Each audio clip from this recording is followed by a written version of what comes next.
This is a Masterlock combination lock.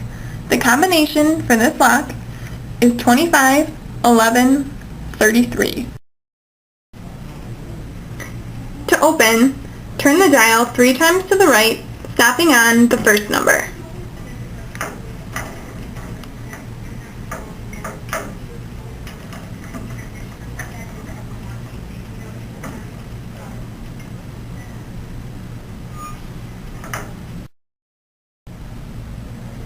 Then, turn left 1 full turn, passing the first number and ending at the second number.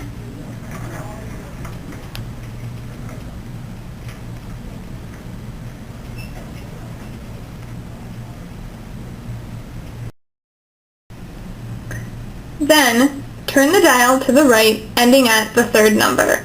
Pull the shackle down to open the lock.